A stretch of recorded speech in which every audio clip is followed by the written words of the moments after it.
YCP నాయకురాలు మాజీ మంత్రి విడుదల రజనీకి చేదు అనుభవం ఎదురైంది. మాకు మీ సపోర్ట్ అవసరం లేదంటూ తేల్చి చెప్పేశారు ముస్లింలు. తాము శాంతియుతంగా చేస్తున్న ర్యాలీని మీరు రాజకీయం చేయొద్దంటూ ఆమెను అడ్డుకున్నారు. దీంతో అక్కడ కొంత గందరగోళం నెలకొంది. వక్ఫ్ సవరణ బిల్లును పార్లమెంట్ ఆమోదించడాన్ని వ్యతిరేకిస్తూ చిలకలూరిపేటలో ముస్లింలు ర్యాలీ నిర్వహించారు. దీంతో ఆ ర్యాలీలో పాల్గొని మరోసారి హంగామా సృష్టించారు విడుదల రజని. వక్ఫ్ చట్టం ముస్లింలకు అన్యాయం చేస్తోందని వ్యాఖ్యానించారామె. అయితే కొందరు ముస్లింలు ఆమె రాకను తీవ్రంగా వ్యతిరేకించారు. మాజీ మంత్రి రజని వెళ్లిపోవాలంటూ యువ నాయకులు సహా పలువురు ముస్లింలు కోరారు. అయినప్పటికీ ఆమె ర్యాలీలో పాల్గొన్నారు. ఈ వ్యవహారం పోలీసులకు తెలియడంతో మధ్యలోనే విడుదల రజనీని ఆపేసి వెనక్కు వెళ్లిపోవాలని, ఏదైనా దాడులు కూడా జరిగే అవకాశం ఉందని అభ్యర్థించారు. అయినప్పటికీ రజని ఎవరి మాట వినకపోగా పోలీసులతోనూ వాగ్వాదానికి దిగారు. కేసులు పెట్టుకుంటే ఎన్నైనా పెట్టుకోని అంటూ వ్యాఖ్యానించారు. అప్పటికి సీఐ పలుమార్లు ఆమెకు చెప్పి చూశారు. కానీ రజని ఎవరి మాట లెక్క చేయలేదు. దీంతో ముస్లిం వర్గాలు రెండుగా చీలిపోయి ఒక వర్గం రజనీతో వెళ్లగా మరో వర్గం నేరుగా ర్యాలీ నిర్వహించాయి.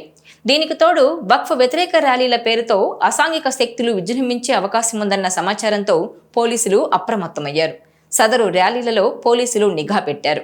అయితే ఇంత జరుగుతున్నా పోలీసుల మాట లెక్క చేయకుండా రజనీ వ్యవహరించడం పట్ల విమర్శలు వస్తున్నాయి. మరోవైపు అప్పటి వరకు ఐకమత్యంగా ర్యాలీ నిర్వహించిన ముస్లింలు రజనీ ప్రవేశంతో రెండు వర్గాలుగా చీలిపోవడం చూసి వైసీపీకి కోరుకునేది ఇదే అంటూ రజనీపై అసహనం వ్యక్తం చేశారు. ఇప్పటికే వక్ఫ్ బిల్లు విషయంలో వైసీపీ డ్రామాలు మెల్లగా బయటపడుతున్నాయని అంటున్నారు. ఎందుకంటే లోక్సభలో వ్యతిరేకంగా ఓటేశారు. అలాగే రాజ్యసభలో మాత్రం సగం మంది ఎంపీలు బలపరిచారట. 4 వైసీపీ రాజ్యసభ ఎంపీలు బిల్లుకు మద్దతిచ్చినట్టుగా తెలుస్తోంది. తీరా ఓటింగ్ అయిపోయిన తర్వాత ఇప్పుడు సుప్రీంలో పిటిషన్ వేసినట్టుగా న్యాయస్థానంలో పోరాడుతున్నట్టు కలరింగిస్తున్నారని, ఇక్కడేమో ముస్లిం సమాజాన్ని వర్గాలుగా చీల్చే ప్రయత్నం చేస్తున్నారంటూ విమర్శలు వస్తున్నాయి. ఇక గత 5 ఏళ్లు అధికారంలో ఉన్న సమయంలో విడుదల రజని పలు అవినీతి అక్రమాలకు పాల్పడ్డారంటూ ఏసీబీ కేసు నమోదు చేసింది. 2020లో శ్రీ లక్ష్మీ బాలాజీ స్టోన్ క్రషర్ యజమానిని విజిలెన్స్ తనిఖీల పేరుతో బెదిరించి దాదాపు 2 కోట్లకు పైగా వసూలు చేశారని తీవ్ర ఆరోపణలున్నాయి.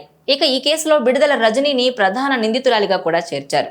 రజనీ విజిలెన్స్ తనిఖీల పేరుతో స్టోన్ క్రషర్ యజమానిని బెదిరించారని ఆరోపణలున్నాయి. మొత్తం 5 కోట్లు డిమాండ్ చేసినప్పటికీ చివరికి 2,20,00,000 వసూలు చేసినట్టు ఫిర్యాదులో పేర్కొన్నారు. రజనీ పియ్యతో పాటు మరికొందరు ఈ వ్యవహారంలో ప్రమేయం ఉన్నట్టు దర్యాప్తు సంస్థ అనుమానిస్తోంది. ఈ కోణంలోనే మరికొందరిపై కూడా ఏసీబీ కేసు నమోదు చేసింది. ఈ వీడియో మీకు నచ్చినట్లయితే please share, like and subscribe.